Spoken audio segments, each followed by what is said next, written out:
Hello guys, সবাই কেমন আছো? আশা করি ভালো আছো। বার্থডেতে আমি কেমন সাজলাম দেখো। আমাদের আমার লাগছে তো বন্ধুরা। দৃষ্টি পরে একটুখানি হাতে আমি ঘুরে নিলাম, একটু লাফিয়ে নিলাম। কখন আসছে আমি চিন্তা করছিলাম বসে বসে আমার ড্রেসের কালারটা কেমন লাগছে আমাকে কমেন্টে কিন্তু অবশ্যই জানাবে। আমার ফ্রেন্ডরা আসবে, খুব মজা হবে। বসে বসে ডান্স করে নিলাম। আজকে আরো আসবে, ওমকার আসবে, আবির দাদা আসবে, আসবে। দিদিন একটু আমাকে আশীর্বাদ করে দিল, জন্মদিন না ওই জন্য। বাড়িতে পুজো দিয়েছিল, একটুখানি আশীর্বাদ করে দিল, প্রসাদও খাইয়ে দিল। আমার দিদুন দাঁড়িয়ে দাঁড়িয়ে আবার দেখছে। আবার এত ফ্রেন্ডরা এসে আবার হাজির, আমাকে আবার কত গিফট দিয়েছে। তার উপর লাফালাফি করছে, দুষ্টুমি করছিল। মাসে মনে তো এই রঙ্গারকে বুকছিল। রঙ্গার খুব দুষ্টু করে, স্কুলে কিন্তু এভাবেই দুষ্টু করে। আর ওই শান্ত, ও কিন্তু চুপ করে বসেছিল। এই দেখো এবার রঙ্গার আবার আবার বদমাশি করছে,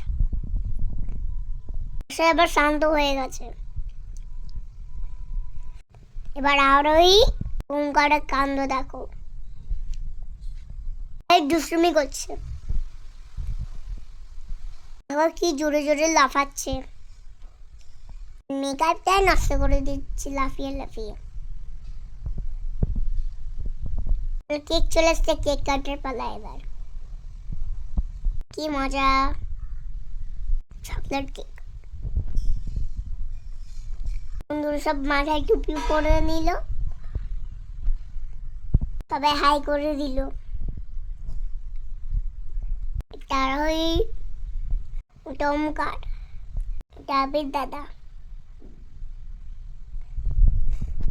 ওইদিকে আরসা ছিল।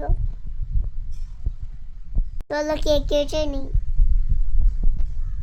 একটু ছবি তুলে নিল সবাই। সবাই মিলে কেক কাটব, কি মজা কি মজা। Happy birthday to you, happy birthday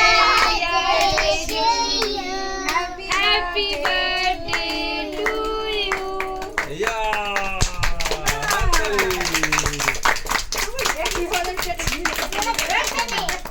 তোর হাতে কেটে নে। এখন না টুট পড়বে এখন সবাই দাঁড়িয়ে আছে, এখনই টুট পড়বে কিন্তু। মাসিমুনি দাঁড়িয়ে আছে। কে আগে চা দেবে?